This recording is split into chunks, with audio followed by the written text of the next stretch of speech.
எல்லாருக்கும் வணக்கம். another breakfast idea.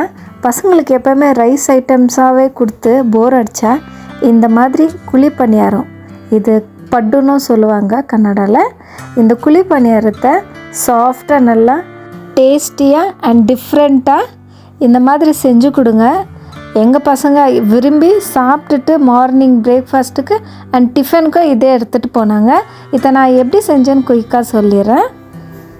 Pan வச்சுட்டு ஆயில் ஊற்றிட்டு கொஞ்சம் கடுகு அண்ட் கொஞ்சம் கடலை பருப்பு, உளுத்த பருப்பு அண்ட் கொஞ்சமாக நான் கட் பண்ணி வச்சுருக்கேன் கருவேப்பிலை. அந்த கட் பண்ணி போடுறதால இந்த பணியாரம் சாப்பிடக்குள்ளோ அது சின்ன சின்ன பீசஸாக அந்த பணியாரம் கூடவே சாப்பிட்டுட்டா அது ஹெல்த்துக்கும் நல்லது அண்ட் டேஸ்ட்டும் நல்லாயிருக்கும்.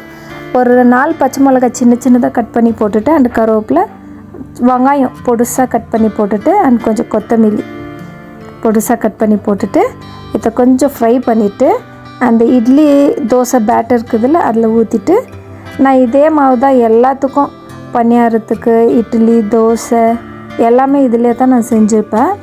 அதிலே தான் ஊற்றிட்டு இதை பேன் வச்சுட்டு குழி பணியாரம் பேன் வச்சுட்டு ஆயில் சூடு பண்ணிவிட்டு அதில் ஊற்றிட்டு ஒரு லிட்டு க்ளோஸ் பண்ணிவிட்டு கொஞ்சம் நேரம் வேக வச்சு எடுத்தால் சாஃப்டாக அழகான பணியாரம் ரெடி.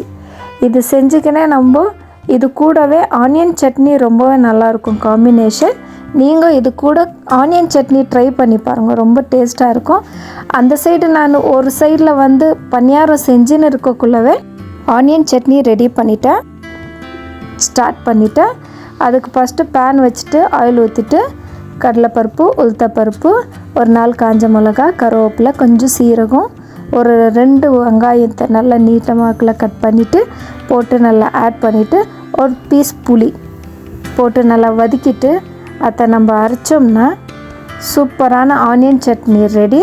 அண்ட் இந்த சாஃப்ட் பணியாரம் கூட இதை நீங்கள் ட்ரை பண்ணி பாருங்கள், அவ்வளோ அருமையாக இருக்கும்.